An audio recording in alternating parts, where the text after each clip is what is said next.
This channel's content is strictly for educational and informational purpose and does not endorse or promote any form of violence, harm, illegal activities, self-injuries and communal disharmony.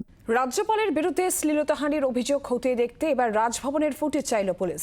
OC রাজভবনের মাধ্যমে চিঠি পাঠানো হয়েছে। রাজ্যপাল একটি audio বার্তায় আগেই জানিয়েছেন তার বিরুদ্ধে ষড়যন্ত্র হয়েছে। অভিযোগকারী অবশ্য পাল্টা দাবি তুলেছেন দুই পক্ষকেই লাই ডিটেক্টরের সামনে বসানো হোক। রাজ্যপাল সিভি আনন্দ বোসের বিরুদ্ধে শ্লীলতাহানির অভিযোগ কাণ্ডে এবার নয়া মোড়। রাজভবনের ইপিবিএক্স অফিস ও রাজভবন করিডোরের ফুটেজ চাইল পুলিশ। ফুটেজের জন্য ওসি রাজভবনের মাধ্যমে চিঠি পাঠিয়েছে পুলিশ।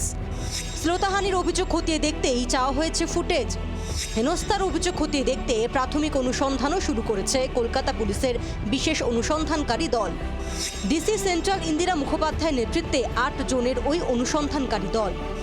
আগে অভিযোগ জমা দেওয়া হয়েছিল হেয়ার স্ট্রিট থানায়।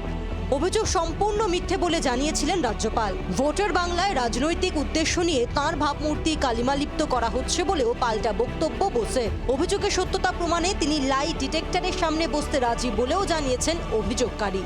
ওনার যে রক্ষা কবচ যেটা বারবার বলা হচ্ছে, মানে উনি অন্যায় করেও তার শাস্তি কোনোদিন হবে না, তো উনি ওনার জায়গা থেকে নোংরামিটা করে যদি ছাড় পেয়ে যাবেন এবং আমার দিকে সেই দোষারোপটা করবেন, তো আমার তাহলে একটা কথা বলার আছে যে আপনারা তাহলে অন্য কোনো উপায় বের করুন, লাই ডিটেক্টর বা তার থেকেও যদি আরো উন্নত কোনো টেকনোলজি থাকে সেরকম টেস্ট করা হোক। ওনাকে আমাকে একসাথে বসিয়ে উনি আমার সামনে আসুক, সামনাসামনি, তাহলে লাই ডিটেক্টরে টেস্ট হোক। দুদিন আগে বাংলার রাজ্যপাল, আমাদের বলতেও লজ্জা লাগে, মেয়ের বয়সী একটা কর্মী, কন্ট্রাকচুয়াল স্টাফ, ইপিএবিএক্স সেকশনে কাজ করে, ফোন ধরে, অপারেটর,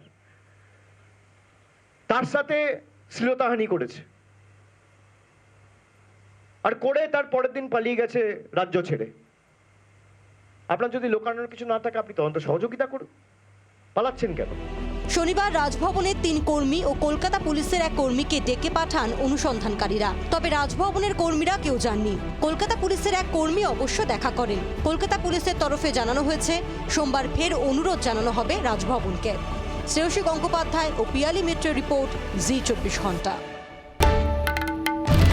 বাংলার আওয়াজ, বাঙালির আবেগ, জি 24 ঘন্টা।